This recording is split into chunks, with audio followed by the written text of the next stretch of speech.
Down, down, down, down, down, down. What's up, everybody? You are tuned into season 2 of the Elks Call presented by Shotgun Sports. My name is Scout, aka the Rev from Section X. And I am Catherine, aka Do You Even Elks? And today marks the return of weekly Elks Call episodes. Yay! Very exciting. I messed up our name, so I apologize. I'm fixing that. Nice. On the fly. But I mean, that usually means that we are starting the season. If we're back to weekly, you know that we have things to talk about every single week when it comes to the Edmonton Elks. So it's time. It's time, guys. We have a game this week. We have a game on Saturday. I feel like I'm not ready, but I'm ready. I feel it's come to, slow. It was a slow wait, but once it got here, it's like, bam, it got here. It got here real quick. Well, and as soon as you start the countdown, I think, as soon as you start that countdown, you know that football season is around the corner, but it's like 3 months away when you start the countdown. Mm-hmm. All of a sudden, bam, we're here. The countdown ends as of Saturday. The countdown will hit 0. So, very, very exciting. So yeah, guys, we have a very stacked show. Before we dig into it, we want to thank everybody for tuning in, whether you're on YouTube, Shotgun Sports Network, or on X or on Facebook at the Elks Herd, or if you're listening on TuneIn, iHeartRadio, Edmonton Sports Talk, or wherever you get your podcasts. While we're here, if you could please go ahead and hit the subscribe, like, follow. We would greatly appreciate it. Yeah, I mean, we already have the herd chat blowing up, so it's great. We see you, John, in the herd chat. So thanks a lot, everybody, for tuning in today. So for our lineup today, we're going to open up with Kathy's herd report. We're doing things a little bit differently. Bit differently today, exactly. Mixing it up a bit. We're going to talk about the latest Edmonton Elks news and transactions. And then following that, we're going to give you an Edmonton sports update. And then we're going to open up the fan forum where we discuss hot topics surrounding the Elks, the CFL, and the sports world as a whole. And then after that, we will be joined by the founder and owner of the NFL Draft Bible and current Edmonton Elks U.S. scout, Ric Serritella, in The More You Didn't Know. So a little bit more traditional, right? That brings me back to season 1. Exactly. Season 1, we did our interviews at the end. So this will be cool today. Once again, everybody tuning in live, make sure you blow up the herd chat so we can get your comments and your questions onto the show. Let's kick it off with Kathy's herd report, where Kathy brings you the latest Elks news and transactions. The herd report is brought to you by Off the Reins podcast. The Birmingham Stallions are still 8-0, still going for an undefeated season. UFL, Birmingham Stallions. Guess what? Shotgun Sports actually has you covered. Ryan Messer is reporting live from Birmingham on game days. So make sure, and of course, every week, his podcast, OTR, Off the Reins, on Shotgun Sports Network once a week. Check it out. And once again, Stallion Stampede on social media. Go check out Stallion Stampede for his coverage on the 8-0 Birmingham Stallions. That's a pretty special record. I mean, do we see much of that in other leagues, CFL and NFL? Ever. You rarely see numbers like that. Like going 7-0, the Edmonton then Eskimos have pulled off a 7-0. But 8-0, as you stack those and the potential of having an undefeated season, that'd be crazy. They're going for the 3-peat, let alone an undefeated 3-peat. You know, they've built something monumental. We have gotten to step in for Ryan Messer for some of those media coverages and pressers with Coach Holtz. Great guy. Great guy. So they're building something special in Birmingham. Go check it out. But for now, we have some Elk stuff to talk about here. Maybe our guest has been seen around there scouting some talent. You never know. You never know. You never know. Maybe we'll find out later. But yes, let's take a look at. Let's start out with our transactions. I mean, it's been a busy week. Now that we're back at weekly, I don't have much to read, but it's still a bit of a list. So bear with me and my usual butchering of names. I will try my hardest. On May 16th, we had National Offensive Lineman Patrick Davies, American Defensive Lineman Aaron Adeoye, American Defensive Back Malik Jones released. We also had American defensive back Kyle Cass activated from the suspended list. American defensive lineman Ayabi Okianoma was signed, and American offensive lineman Tyreek Stewart was signed as well. Tariq. Tyreek. There you go. You got it. Thank you. May 17th, we had American quarterback Todd Centeo released and American wide receiver Arkell Smith released as well. So the roster is definitely getting smaller. Well, and that's because of those cut down dates, Yeah. right? We knew that the cut downs were coming. We knew that jobbers would be released. Even in the case of quarterback Centeo, had a couple of good looks, but not enough to overcome the quarterbacks in front of him. So, Yeah. and there was actually hope for Arkell Smith. He was a name that was flying around training camp. Right. Unfortunately, didn't quite make it. Not good enough. That's what happens. May 18th, we had American wide receiver Shane Hooks was signed. And on May 19th, we had American running back Justin Rankin released. We also had national offensive lineman Patrick Lavoie. Okay, that's French. Placed on the suspended list due to an injury in camp.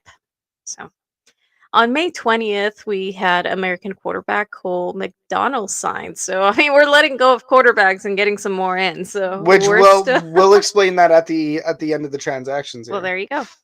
On May 21st, we have American running back Jermaine Brown Jr. was signed. And we also have defensive lineman Antonio Alfano selected in the supplemental draft. Scout, for those of us that may not necessarily know what a supplemental draft is, can you tell us a little bit more about it? It's basically it's like an extended draft is kind of the best way to look at it. Maybe players that didn't quite make it into that combine date, like the date line there. They didn't quite make it within that. They can be taken in a supplemental draft. It could, I think technically could still apply to some pros, but it's usually for usually for Canadian content, right? But I mean, it can be used for any player, and specifically in this, like, I mean, the supplemental draft has seen the likes of Jamin Pelly come up through. So Jamin Pelly was selected. We know that it is beneficial. Exactly. Right. Now the Edmonton Elks did surrender an 8th round pick in the 2025 CFL draft, as they were the only team to put in a bid. It's one of those things where you kind of front load, and you lose a draft pick on the back end, which is exactly what happened here. As long as it pays off. I mean, I know Antonio has the size and the strength, and the Elks Canadian D tackle spot hasn't been set in stone yet. So there is an opportunity for him to. And he was on the field today. There you go. He was on the field today. So very interesting pickup. It also goes to show with the D line, right? Because we've all had concerns as fans. What the heck is going on with these lines? The D line, they're still actively looking for mans. They're still bringing guys in. And now quarterback, right? People are asking what the heck is going on, because you would think that you have your quarterback room set, but the Edmonton Elks don't, because you in that third spot, in that third quarterback spot, you're short yardage. Yes. So as we've seen the failures, game 1, the home opener for the Edmonton Elks last year, the 1st-and-1 fiasco that became 3rd and turnover. Yes. We've been there before. We've been there before, so they are making sure that they don't screw that up again. Yes. I mean, in a perfect world, Taylor Cornelius, was actually good in that role. I was going to say, I feel like Cornelius, by the end of the season, that last half of the season, that he was put in that specific position of short yardage, he did an amazing job. He got us where we needed to go, even if it was just his own height alone. He just kind of tumbled over and he just Well, went and over everybody. that's what But they needed for sorry. so many But for yeah, for in so many of those scenarios. That's all that they definitely. needed, and he did it well in that second half of the season. He really did, but I think we discussed this before the show. I'm pretty sure that he wouldn't take the pay cut that it would be needed for him to come back in that specific position. So we'll keep trying. He hasn't been picked up though. He hasn't been picked up though, so and I I don't mean, know. who knows what happens with the rest of the season? Quarterbacks get True. injured. You need depth. There's also once again the UFL. There's other opportunities there as well. That's true. I don't see him necessarily going to the NFL.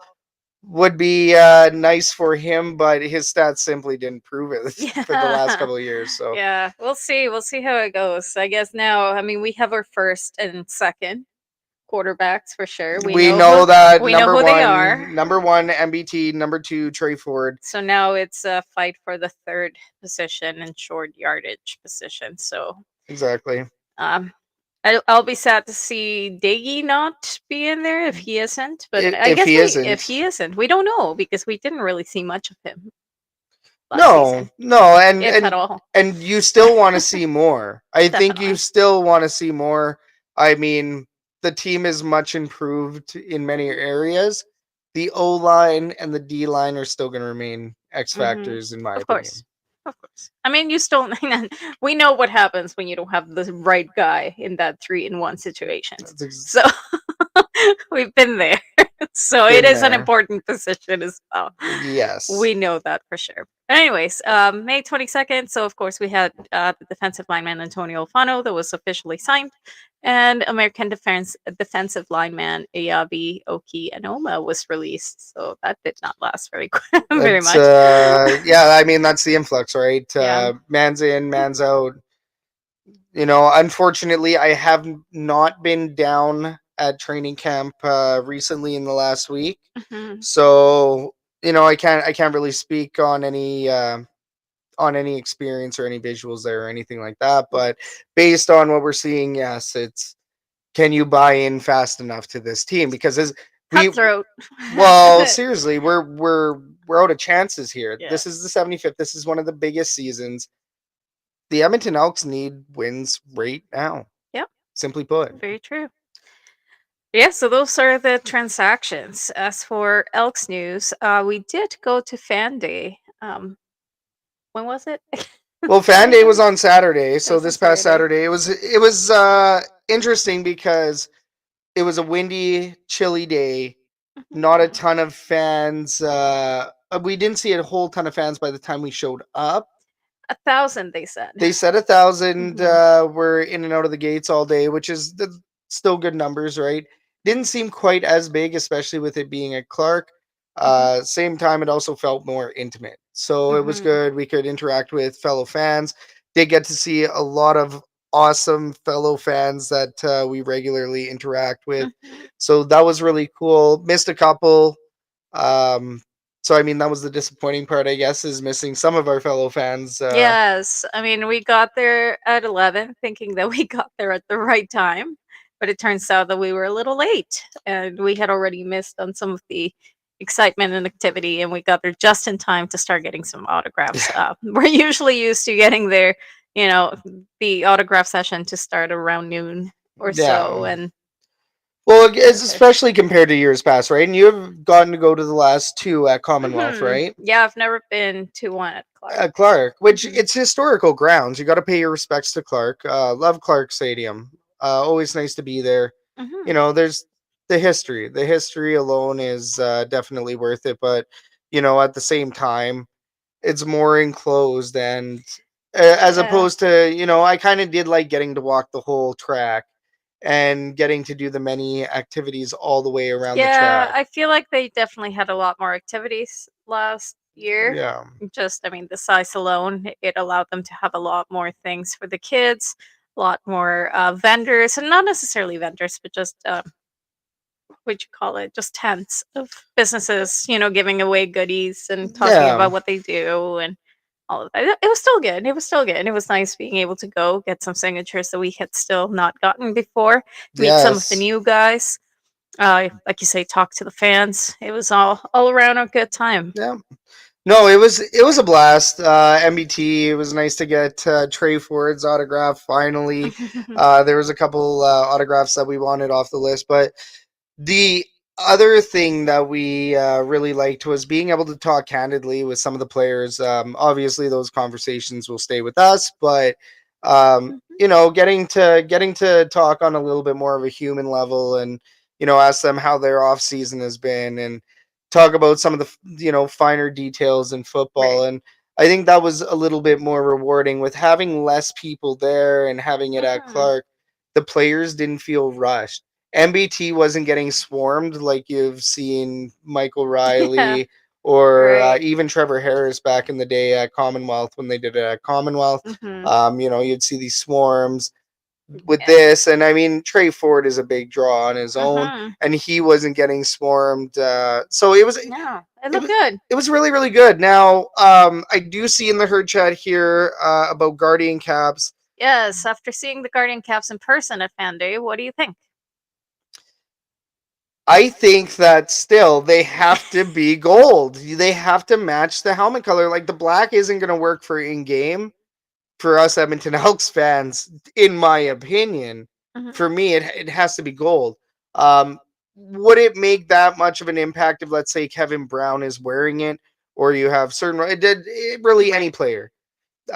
Once again, it's a safety thing, right? If they're gonna feel more safe wearing it, then kudos to them. Aesthetically, no, they're not too pretty on the eyes, but I'm not gonna complain if it means that we don't lose Kevin Brown for a game or six or whatever, right? Very true. It's you don't want to lose the player to injuries, and Very true. concussions do happen.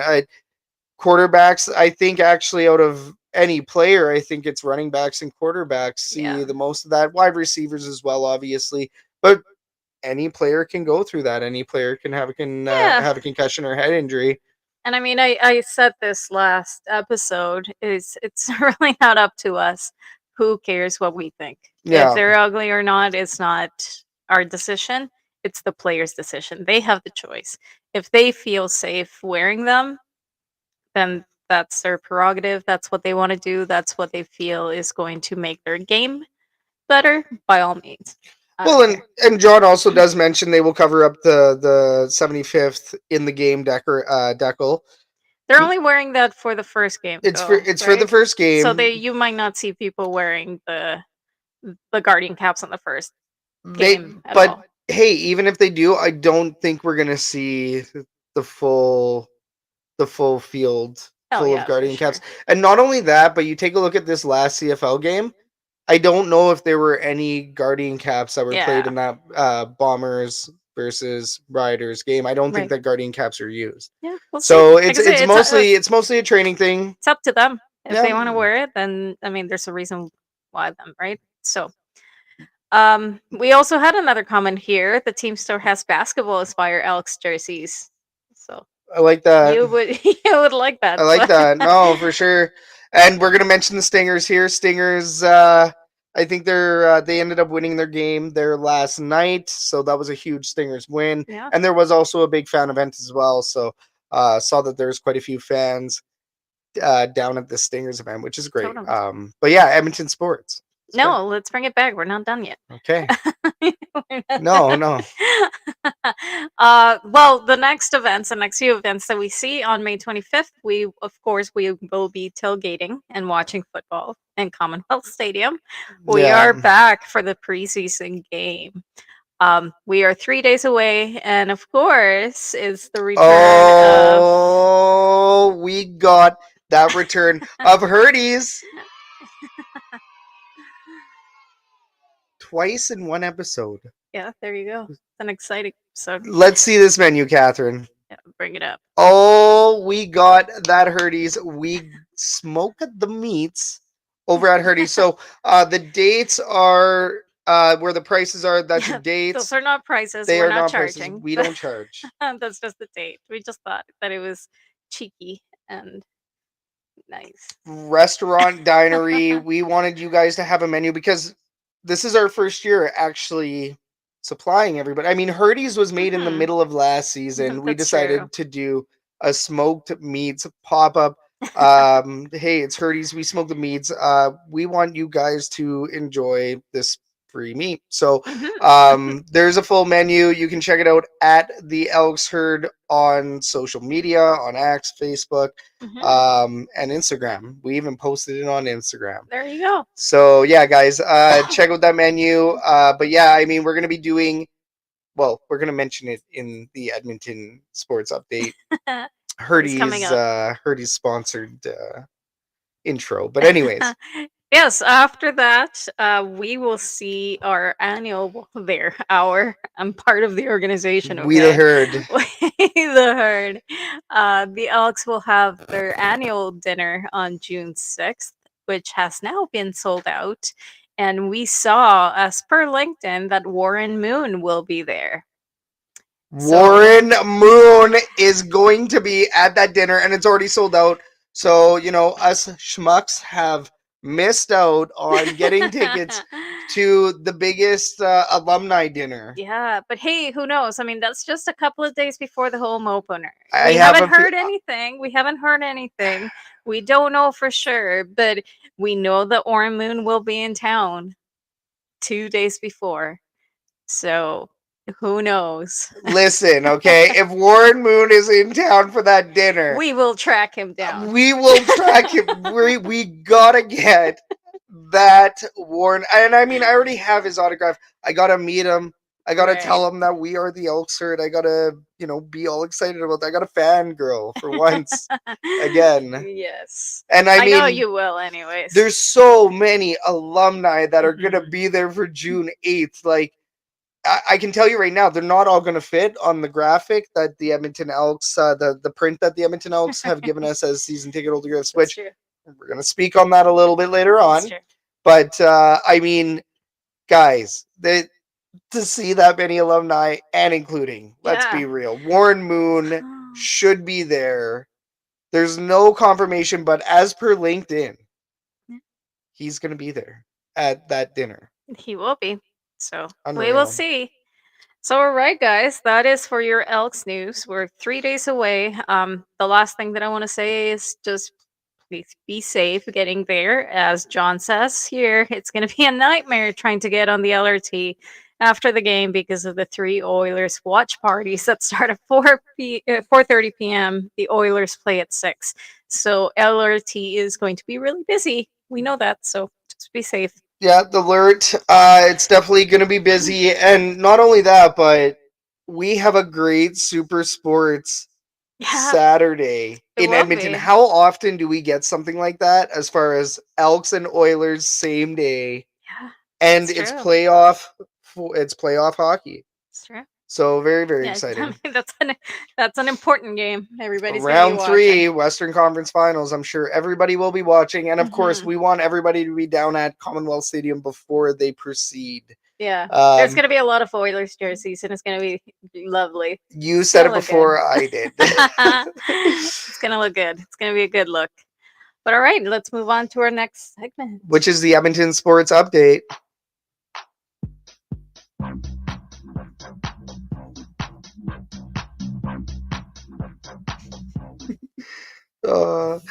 Today's sports update is brought to you by Herdy's.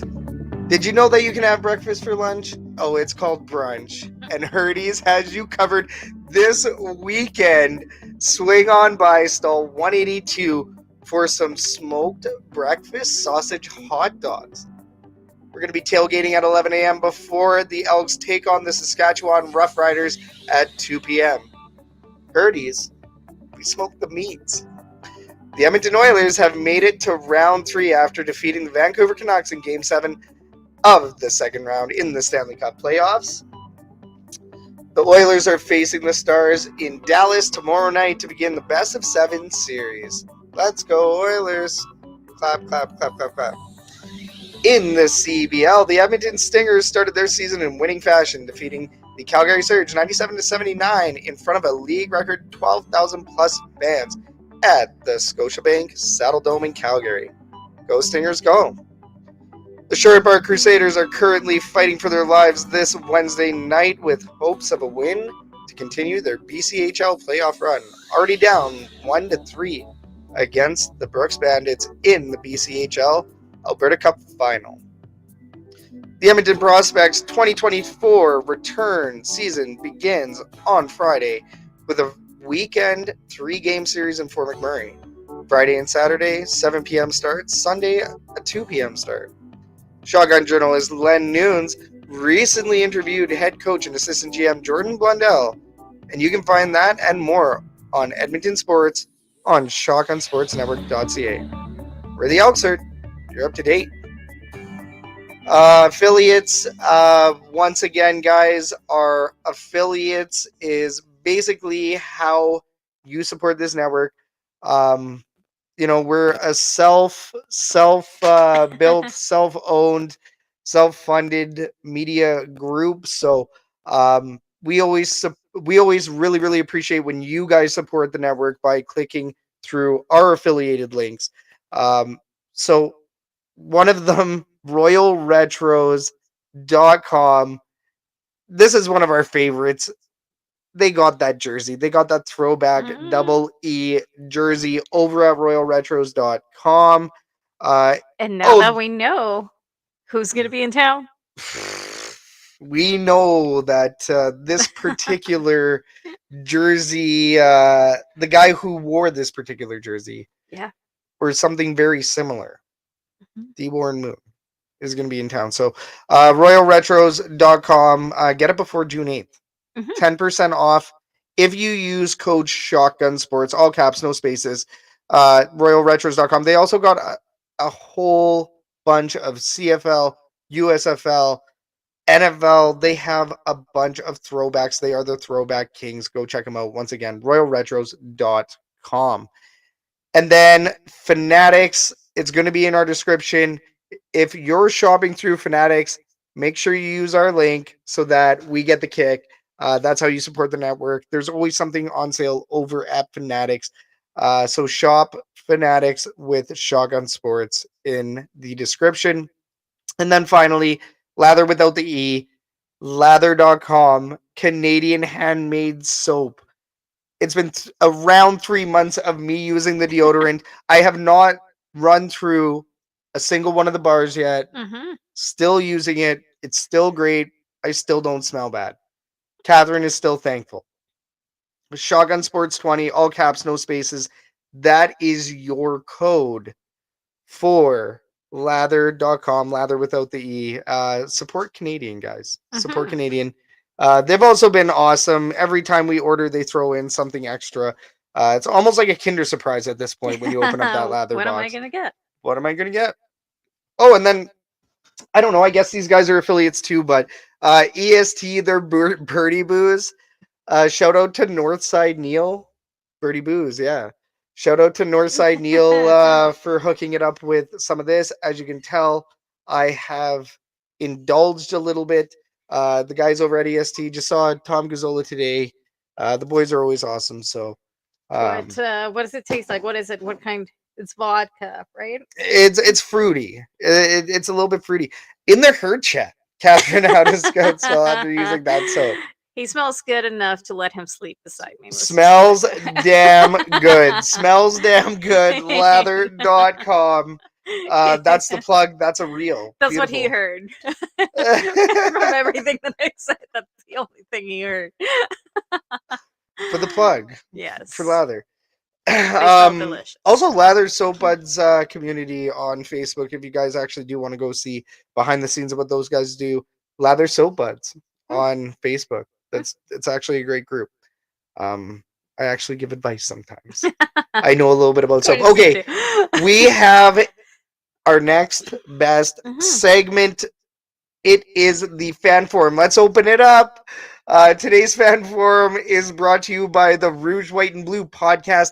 Americans Talking Canadian Football, Oz and Joe can now be seen on Shotgun Sports Network, bringing their audibles to your screens. Everyone's favorite point, white and blue. So we're going to open up the fan forum here in this segment. We're going to talk about hot topics surrounding the Edmonton Elks and the CFL as a whole. Blow up the herd chat so we can get your comments on to the show. Always a fun one. We definitely want you guys at home or wherever you may be to participate. So please do blow up the herd chat. Question number 1. This is a big one. This is gonna hit a nerve, I think. Edmonton's number 1 rival, the Calgary Stampeders, has come out with a commemorative coin for their season ticket holders as a gift. To contrast, the Edmonton Elks have given their fans a commemorative print as this year's gift. Do you think the Edmonton Elks could have done better this year with their season ticket holder gifts? Give me a second. Okay. Do I think they should have done better? Could Yes. have. No, Could. they just. Whoa. Do they think they should have done better? Yes. Could they have done better? I don't think they could. I mean, they're already what, 3.8 million? Is it billion or million? Yeah, Million. it's been 3.9 million Right. loss last year. Yeah. So, I mean, I don't think they could have spent a lot of money on a lot of these. I mean, you have shown me what you guys used to get, a season ticket The holders, box, right? the lanyard, the card. It used to be a lot nicer, but Yeah. then they were not in the position that they are right now with a serious deficit in profit and just not being able to, even make ends meet. So, do I understand it? I suppose. Should they have tried a bit harder? Yes. I feel like even, a nice letter or something a little bit more personalized. Anything that could have been a little bit better.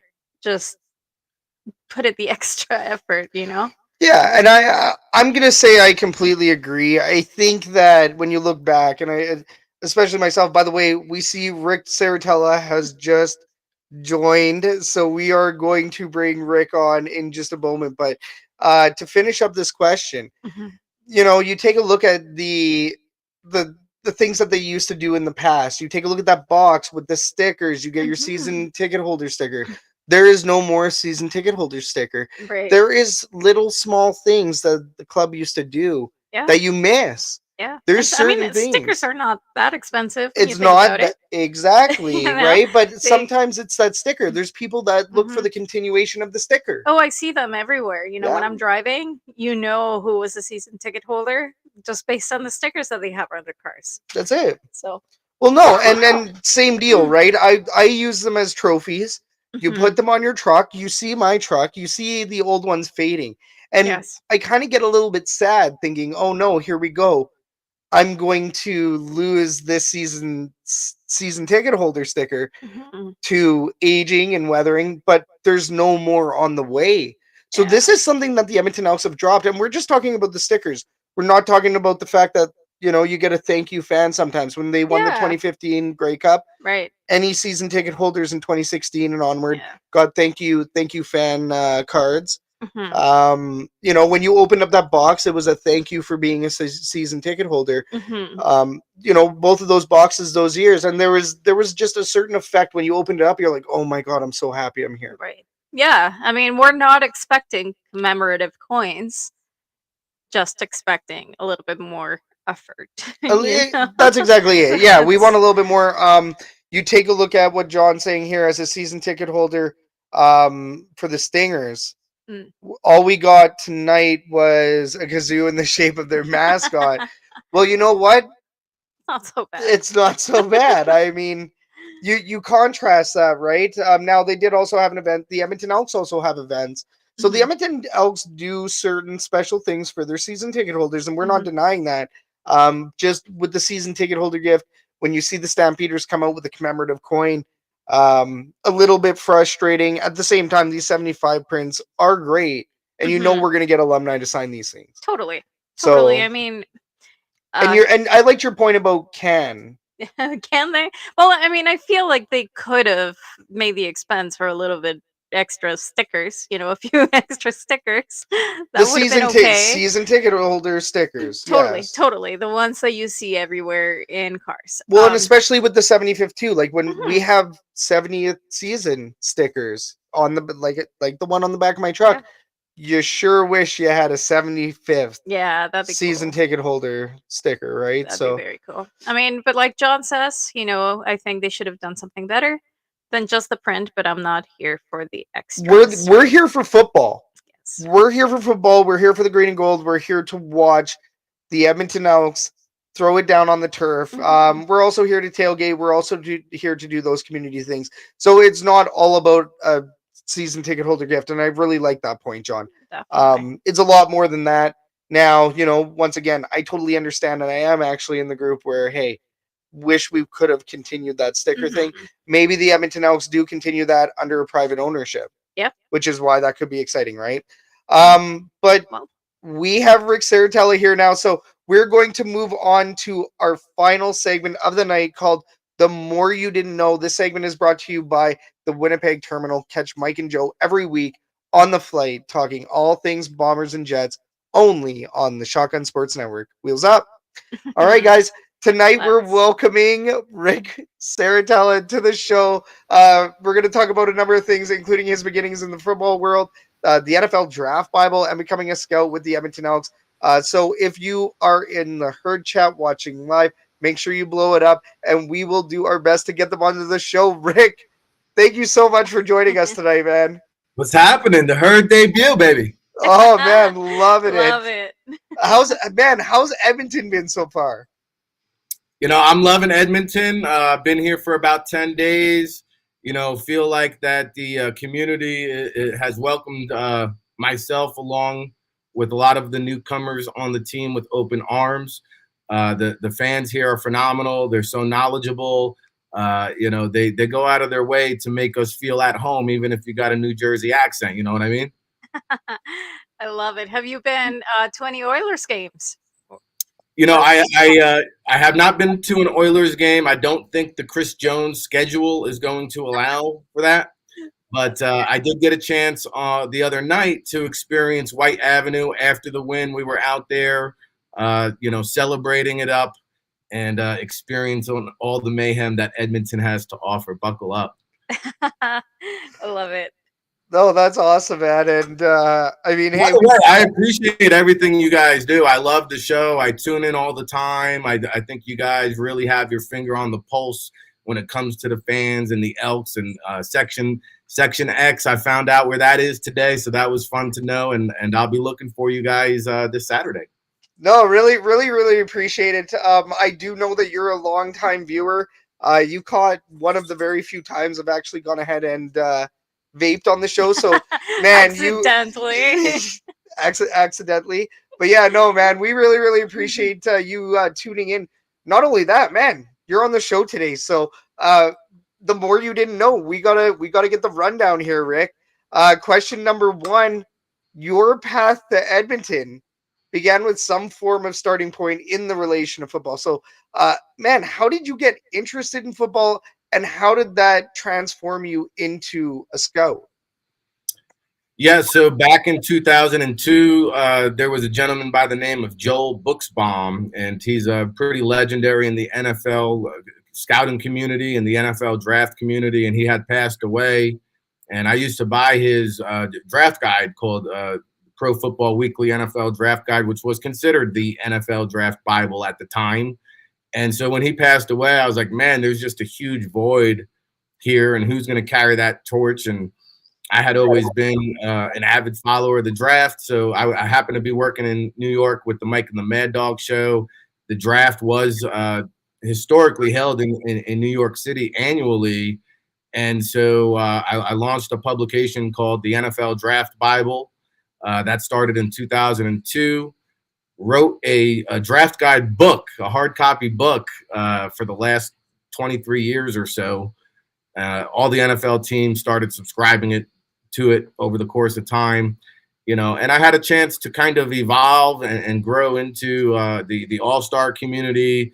Before I joined Edmonton, I was doing the NFLPA Collegiate Bowl all-star game with Dane Vandernat, and some really great talent evaluators that we had on our staff there. So, Coach Chris Jones and G. Roy Simon used to come out to our event every year, and they would come and pick my brain and kind of chop it up, talk some personnel, talk some players. And so when they canceled the NFLPA Collegiate Bowl this year, I got a call, and it didn't take very long to have to think about it. And I'll tell you what, I just feel like it was the evolution of my career, the next step to kind of join an organization, be a part of a great organization, a team that has storied history, 14 Grey Cups, working with Chris Jones and G. Roy Simon. I think there's about 6 Grey Cups there between those two men. And again, the Chris Jones schedule, I mean, this man is maniacal about just striving for excellence. And I think that it starts at the top, it carries on down, and man, just so happy to be here. That's so cool. That's cool to hear. We always love getting different perspectives and different stories of how people end up joining the organization and how they rose to the love of football. But I do want to bring it back a little bit to your NFL Draft Bible. Can you tell us exactly what the Draft Bible is and how has it helped you so far in your role with the Elks? Yeah, so it basically is self-explanatory, right? It's the Bible of the NFL Draft. So every year we've had as many, I think, as 720 scouting reports, I think, in the book. And I've followed this draft. The NFL draft process flows through my veins. This is my 24th draft cycle now, and so I've been pounding the pavement, getting out to college practices, games. The All-Star circuit, pro days, the NFL scouting combine, street free agent workouts. I mean, I remember during COVID, I was traveling the whole entire time, just working out street free agents and helping place them in the NFL and the CFL. And so, I tell players all the time, go play somewhere. If you can't make an NFL team, if you can't make a CFL team, go play in the Arena League if you got to, because once you spend a year on the couch, you're an afterthought. And there's about 2,000 players every year who come out for the NFL draft, and we're on to the next class, right? So that's kind of the advice that I give players. Well, that's crazy, because that's something that I've thought about, even with, let's say, Manny Arsenal, right? Mm-hmm. He's trying to find somewhere to play, but if he takes this year off, he's done for good. That's the reality of the business. So it's great to hear you say that. Now, translating this to the Edmonton Elks, now you're one of the U.S. scouts for the Double E. How did that process start, and how did you land that gig? Yeah, so, again, the NFLPA, they called me right before the training camp this past season and informed me that the game was no longer going to be happening. And, G. Roy Simon gave me a call, and, again, it was quick, it was short, it was simple. I don't think there was much of a onboarding process. Like, we just rolled up our sleeves and literally got to work, and we haven't stopped since. So it's just kind of been diving right into the deep end of the pool. I got my big boy pants on. I got my work boots, got extra clothes. Sometimes we don't leave the facility, so we're all good. Oh, well, and I was telling Kathy, even when you got signed, when I found out that you were with the Edmonton Elks, I'm like, look, like this guy has the pulse. This guy, kind of like you said with us and having the pulse over here with Edmonton Elks fans, you have the pulse on NFL draft prospects, NFL prospects, mm-hmm. which also can translate to CFL, right? So like. Yeah.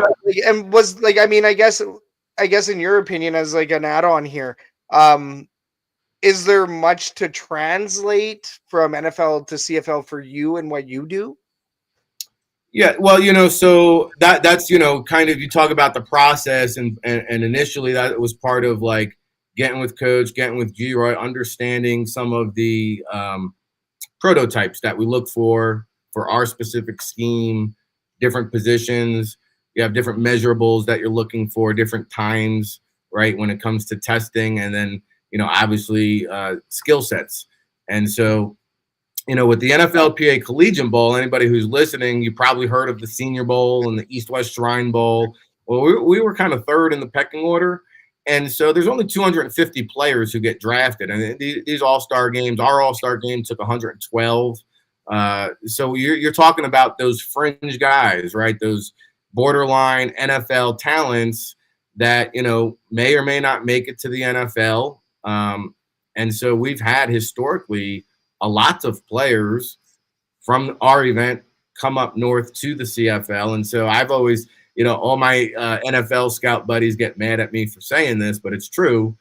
I've always respected CFL scouts more because it's harder to be a CFL scout because anyone can identify the top talent, the top 100, or go tell me that the dude at the Senior Bowl is a stud. But when you find an American player to bring up north, usually there's some kind of wart, right? Like it could be size deficiency, it could be lack of arm length, it could be a slow 40 time, it could be an injury, it could be a mental thing, it could be a physical ailment. So typically, the life of a CFL scout is trying to identify those guys on the fringe who, everybody is talented when you get to the professional level, but then it's just kind of like the mental makeup, what's in your heart, what's in your head, getting to know those guys. And the more I do this, the more I realize that's what it's about. It's about scouting the person and the DNA as much as it is the overall skill set. No, totally. And like Qantas Stiggers, I think that's, just like you were talking about the Shrine Bowl, East-West Shrine Bowl. Qantas Stiggers made it out of the CFL, made it to that game, got drafted. Mhm. So in the NFL, so those these games are very, very important, especially the one that you held as well every year. So very, very important. And like you said, you were shipping guys up to the CFL, so that's cool to know that you already have a lot of that familiarity. Yeah, that's really Yeah, so I'll just say one thing. Like during COVID, I was working with Don Yee with the Hub Football Camp, right? And so the sole purpose of that was to take guys off the street because they could not get into facilities. Obviously, they could not fly to the different cities. So we would work them out. We would film it. We would time them, test them, measure them, and then send them to the teams. And I'm telling you, during COVID, we were taking 25%. So 1 out of 4, 1 out of 5 guys off of the street and placing them in the NFL and CFL, right? And so, we've had a lot of CFL scouts on our NFLPA Collegiate Bowl staff. I know Todd Worley is a guy. He was with Ottawa. He's now with Winnipeg. He was a scout with us for quite a while. So, yeah, very familiar. I watch all the CFL games. So, there wasn't a whole lot to get caught up with. It was just, instead of working with an all-star event, your team is that week, right? You get to see it that week. You're like a kid in a candy store. You see all those guys. You get to, meet them in person. You get to see them practice throughout the week, and then they're off. And you track their careers. Where the Elks is just so exciting because we're just pouring the concrete, laying the foundation, and building and stacking every day. And man, it's contagious. I mean, the attitude here in the building. It is contagious. Everybody's excited. I think, we're trying to give the fans what they deserve. Of course. It makes it sound like, you're kind of like a foster parent, to all these players that you're just bringing in, you bring them up and then you see them go in, their own ways and you just hope for the best. But it's lovely. Well, yeah, so we had a guy today that came, that arrived last night, Antonio Alfano. We got him in the supplemental draft, somebody who I believe would have possibly been the top player in the CFL draft. That's how highly we regard this young man. And so he was working out in New Jersey. I've had a chance to meet his mom, his girlfriend. I know Antonio. So when he came to Edmonton, it's like family. And that's the kind of culture we're trying to cultivate. Nice. And you're from Jersey as well. Yeah. So I do have another question, because we're up here in Canada, we don't have a lot of visibility on what a US scout actually does on, the processes and everything that you do. So what does a week working for a Canadian CFL team in the USA look like?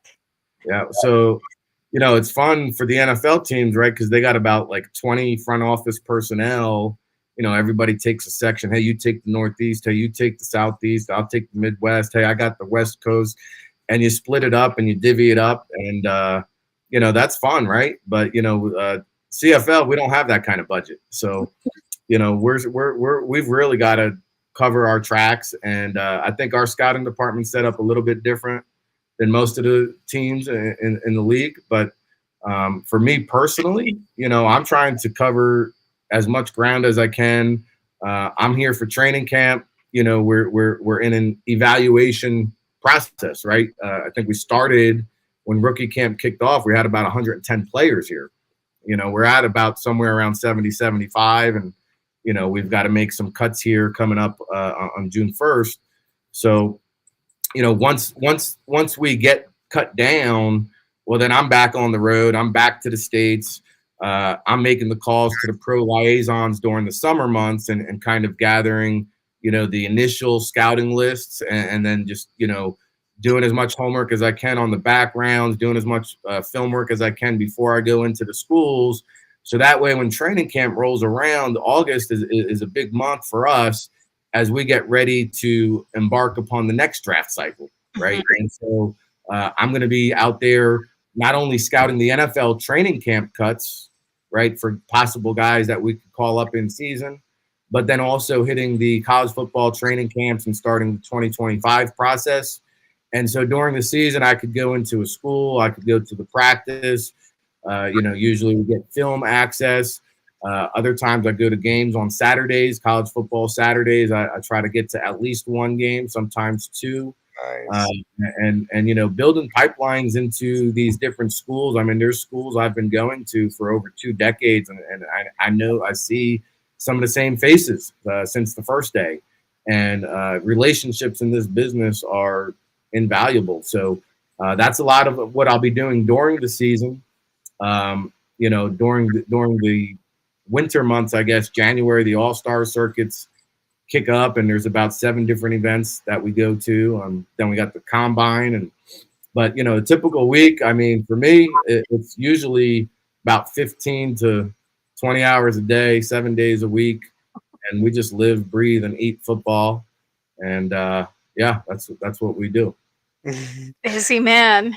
I'm exhausted listening to that. Did I mention I have a 6-year-old? I'm exhausted too. Oh wow, that in itself is a full-time job. Holy. So, like, have you experienced being behind the scenes of a pro football team like this, and has this experience helped you grow as a scout? Yeah, I mean, I've been inside the locker rooms. Obviously, I've visited millions of games and teams, and so I've been, in the mix. But to be a member of a team and go through this process, it's a first for me. And again, I just give a lot of credit to Coach Chris Jones and G. Simon. And it's a little bit of an unorthodox approach, I would say, to bring someone like myself. I came from a media background too. So like my publication came from the media side, and you've really got to build up some cachet to get some street cred there. But I think, we went a little bit outside the box, bringing me on board, and it's been a great learning experience. Again, like, I always tell Coach when he gets mad at me, like, hey, Coach, you've forgotten more football than I'll ever know. So it's all good. But, it's a learning experience to be around greatness and champions and just, the process that we've developed, the cohesive unit that we have, the collaboration, the perspectives, the point of view, the different things that we all see and bring to the table. Man, I mean, and the respect that we have, right? Like we can go after each other and then go have a soda pop afterwards, and it's all love. Well, and speaking of street cred, like Mick Aussie here in the Herd Chat, Gabe Morency's mate, love his NFL talk on Gabe's show. So yeah, I mean, friend of the Herd, Gabe Morency, and Mick Aussie, he makes appearances on Sports Grid as well. So appreciate that. Oh man, always good stuff. It's like I said, when you see somebody such as yourself come into the Edmonton Elks realm, right? It was interesting. It was I was taken aback. I'm like, how the heck did the Edmonton Elks get this guy? Like he is in, we have other members of Shotgun Sports Network that were like, dude, you guys got Ric Serritella. Yeah, the Edmonton Elks got Ric Serritella. So I mean, you have a different way of doing things. Yeah, definitely. And, talking about that different way of doing things and out of the box and unorthodox methods, we see you on social media asking where those hungry athletes at, right? You are definitely taking a new approach to social media scouting. So how have you found this? Has there been success using this model of scouting? Every day I wake up, I have about 500 new messages from players and agents. So yeah, I'd say it's working. But yeah, I mean, why not parlay this massive social media following that I have? A lot of agents and industry individuals and coaches and GMs. I got one of the scouting directors from one of the NFL teams just sent me a message, said, "Hey, just looking for some running backs." And we just got done watching his film. It's a really good player. And so, listen, they know me. When they see me on the streets for over 2 decades, like a lot of guys know me. They know what I'm about. I've always been a straight shooter. I don't BS anybody. And so, hopefully that's starting to come to fruition and the payback on the come around. But, we have all these followers, all these fans, all these industry connections. Why not maximize it? And yeah, I mean, every given day, I could spend a whole day just watching film on players' submission. So it's pretty cool. Well, and see, we've always connected with scouts. By the way, Gabriel Morency show is Sports Rage. But we've always connected with scouts because we have people DM us. We have players, prospects, high school players, college players DMing us saying, "Yo, bro, give us a chance." I always make a joke of it because I think that maybe they see your name and think that you're a scout, but you're just a scout. But this is at the Elks Herd, right? So my name is barely even attached. So it's funny. We always try to ship the prospects to whoever the scouts are. And I think what was it? It was January. We saw you. Hey, where's my big body DBs at? And I'm like, what? Like this guy's actually canvassing out there on social media using the tools properly as they should. It was refreshing to see that kind of scouting. Slammy, throw as much DB paint at the wall, but let's see. Sling mud, baby. Sling that mud. Yeah. Oh, what's Gretzky say? 100% of the shots you don't take, right? You miss them. So it's really, really refreshing to see you bring that to Edmonton. Now, bringing it back to Edmonton, the Edmonton Eskimos were obviously the name of the team before. There was a lot of history there. So did that history weigh in your decision into joining the Elks? Like, were you aware of the history? Did you have any respect for that Eskimos brand when you came in? Oh, no doubt.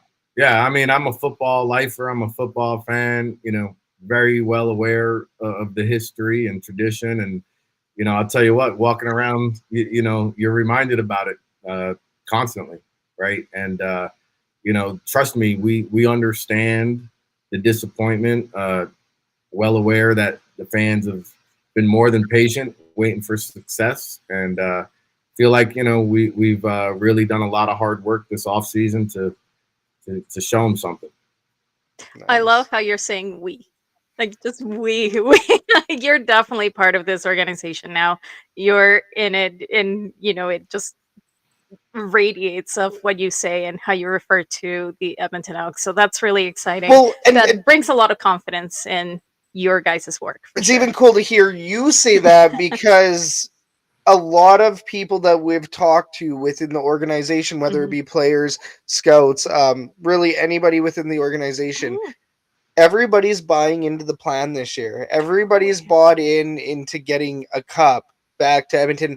obviously we're talking cup, which is a very big talk, but just getting back to the playoffs is what all fans want to see right now. Well, I think it's the commitment, the passion that all the fans want to see right now Totally. from every single member of the organization. Right That's what gets you to the playoffs. So, yeah, I mean, really stoked to hear that, Rick. And I mean, obviously, to have you on board, that's going to fuel the team for the years to come. So, you know, you have a lot to do with the pipeline, but also the future of the team, right? Yeah. It's the pipeline to, and it's the pipeline from. Yeah. So one last question. I feel like the last half an hour just flew by. Holy. But one last question. Do you have any players in mind that fans should keep an eye out for? Anybody that you've seen that is turning heads at camp? Yeah, quite a few.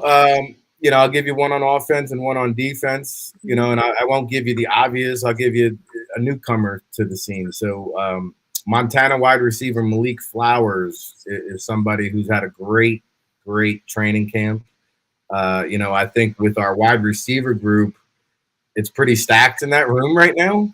And so the casual or even the hardcore Edmonton Elks fan may not be aware of Malik Flowers since it's his first year, but I do believe that this young man has a bright future in the CFL.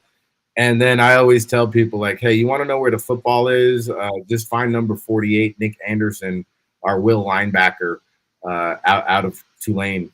So this guy, I mean, he was the heart and soul of the Tulane defense.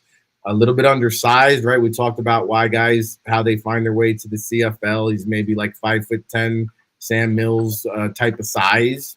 But I'll tell you what, man, he just always shows up around the football and makes plays. That Nick Anderson, he's going to be a pretty good-looking player there for the Elks squad.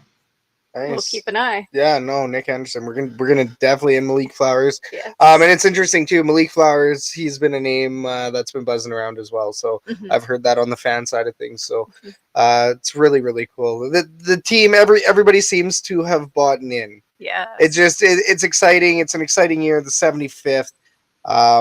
You know, we heard rumors that Warren Moon is going to be in town for a couple of events. So, you know, they're pulling out all the stops. Really special to see you being involved with this season as well. So we're going to wrap it up here right away, Rick. Where can we find you on social media? Do you have any upcoming appearances on shows? What do you have coming up? Well, yeah, I hope I get an invite back to the Elks Herd, but you know, I do the Gabriel Morenz. By the way, I was giving him hell the other night for the Oilers game, eh? Out there, Vancouver Canucks fan, eh? This guy Gabriel. Yeah, Gabriel was out there. He was at the game, yeah. You know, and he probably spent the grip to experience that heartbreaking loss. So I had to kind of, you know, it'd be devastating. Twist that knife around a little bit and jab him. But you know, I'm looking forward to this being in town for the next round, and maybe we'll have some overflow with the Oilers and Elks season. It was brought to my attention, you know, during my night out at the town and meeting so many fans that, you know, the City of Champions, there's only been 1 year, I believe, that the Oilers and the Eskimos, now the Elks, have won the championship in the same year, 1987, I believe. So the 75th anniversary is upon us, and hopefully maybe it's just meant to be something magical in Edmonton this year, but hopefully the Oilers can deliver first and bring a parade to the city. And I'll be back for that if they do. That gave me shivers. Can you imagine?